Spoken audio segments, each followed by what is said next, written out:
She sold happiness in glass jars. I was walking home from a long, exhausting day of work when I caught a glimpse of the paper stapled on an old telephone pole. I took a picture of it thinking it was amusing. I was going to show my wife once I got to our apartment, but I was caught up with chores and forgot about it.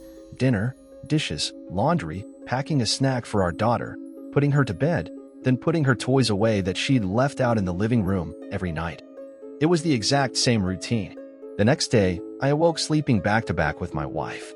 I always had to get up earlier than she did for my job, so I quietly got ready for the day and headed out the door. At work, I was updating the company's latest expense report. Most days were similar to this one. They were basically paying me to stare at a computer for 9 hours a day and input a couple numbers into a spreadsheet. I finished my work very quickly, so I decided to head out of the office early. It also helped that it was a Friday, and a lot of people leave early at the end of the week. On my walk back, I was thinking of what my life had become. I did this often. I always dreamed of traveling when I was younger. I wanted to drive across the country or solo backpack across Europe. Then I met Kelsey.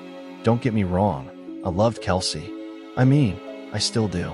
We just don't have that spark anymore. When you meet someone and get in a relationship, whether it's meant to be or not, some of your personal life plans have to be put on hold. And then that relationship turns to marriage, and then you have a baby. Then you have to enroll your daughter in a preschool. Then you have to get a better paying job and work more hours and blah, blah, blah. I'm not trying to throw a pity party for myself. I'm just saying I wasn't exactly content with where I was in my life. I wouldn't have referred to myself as a happy person. As I took the same route home that I did every day to work and back, I walked by the same poster I had passed the day before. I don't know why. I really don't. But I decided to call the number. I figured it would be some joke.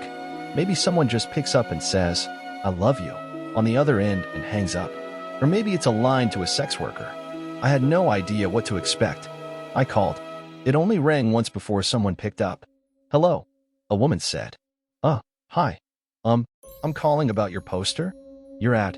"Oh, awesome," she said calmly. "When do you want to pick it up?" "Pick what up?" "The jar," she said, like it was the most obvious thing in the world. "Oh, of course. I realized then that I had left work early without telling Kelsey, so I could just go pick it up now, and she'd be none the wiser. What exactly is it that you're selling?" "I just told you. It's happiness. In a glass jar. Like the poster said, happiness keeps best in glass jars. They're more durable than, say, a plastic bag." Okay. Should we meet somewhere?" "For sure. I don't want you to end up being a creep or something, so let's go to a public place." The public place we decided on was a Starbucks parking lot a little over a mile from me. Now, I didn't think I was really going to be buying a jar of happiness or whatever. I was 99% sure she was going to sell me drugs. Maybe heroin would be in the jar.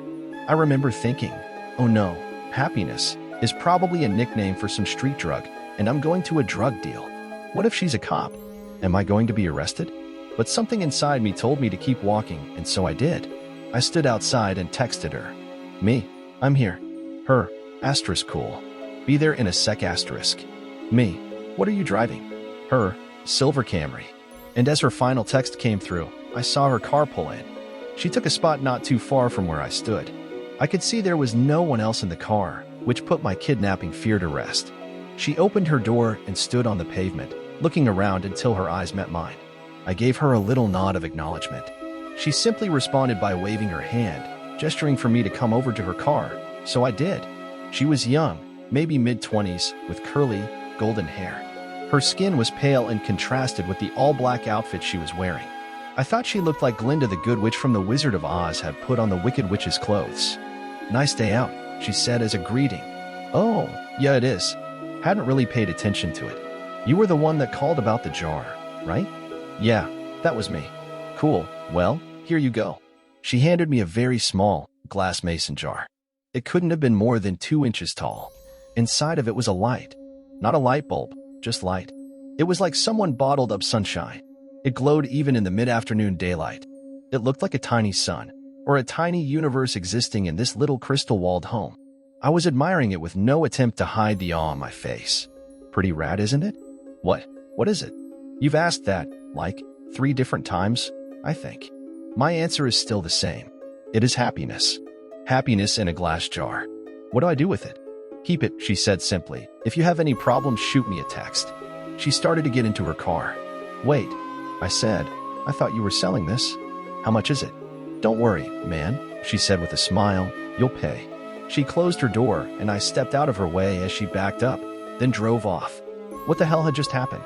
What was I holding? I looked down at the jar again. Its radiance was simply mesmerizing. I put it in my pocket and could see its glow slightly through my pants. I began to walk home.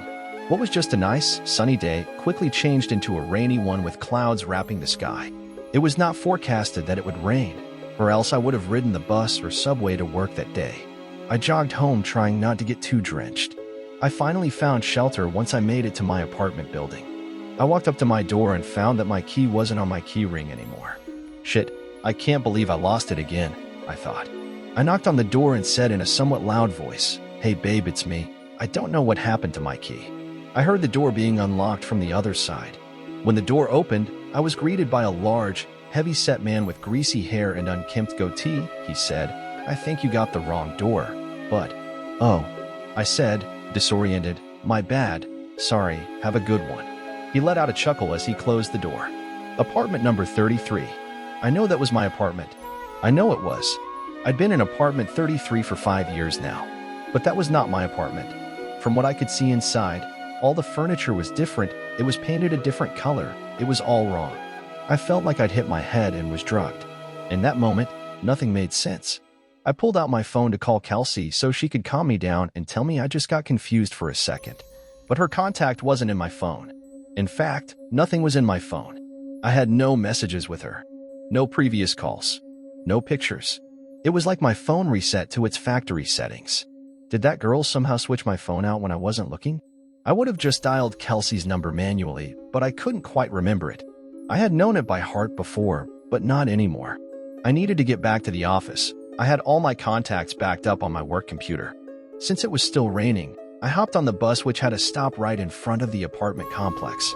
I rode downtown toward my office, the whole time staring at my wet shoes, wondering what the hell was going on.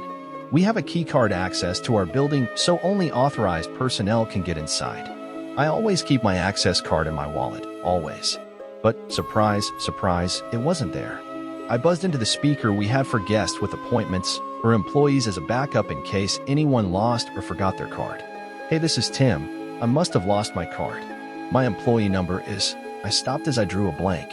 A voice came to the speaker. Tim? You got cut out. What's your employee number? I can't remember. That's fine. Just tell me your full name and department. Finance. I'm in finance. My full name is Tim Brooks. 1 second. About 30 seconds later, the man spoke to me again. We don't have a Tim Brooks working in this building. Did you have an appointment with someone? I backed up in surprise, almost tripping on my own feet. I had just been in that office an hour or two ago. What was happening to me? I felt like I was getting Alzheimer's, but going through every stage in one day. I stared at my hands, unsure if I was in the right body. I felt like the world around me was disintegrating. I wasn't in control. I was merely sitting inside somebody else's head, watching the world through their eyes. Just then, I got a text. I recognized the number immediately. It was that girl, the one who gave me the jar. I had forgotten all about it until I saw her text. Her, hey, how's it going? I looked at my phone, dumbfounded. It made me angry she was so nonchalant about this. She knew what was going on. She had done this somehow. Me, what the hell did you do to me? Her, the worst is yet to come. I was astronomically close to just chucking my phone as far as I could in frustration. I took the jar out of my pocket. It looked unchanged, still glowing just as bright. What the fuck did you do? I yelled at the jar, realizing I probably looked like a lunatic. As I stared at its glistening glass, I realized something. I didn't know what my wife's face looked like anymore. I knew her name. Well, I know it started with a K or maybe a C. I couldn't picture her in my mind. I knew I had a wife. I knew I did. Yes, because I had a daughter. I had a wife and a daughter.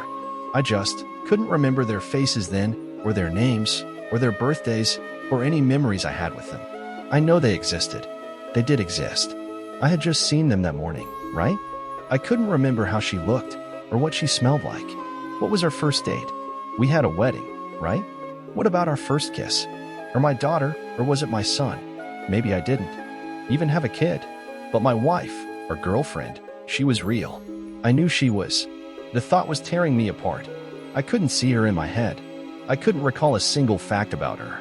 I was standing outside of the same building, but I was unsure why I was. Did I work there? I must work somewhere.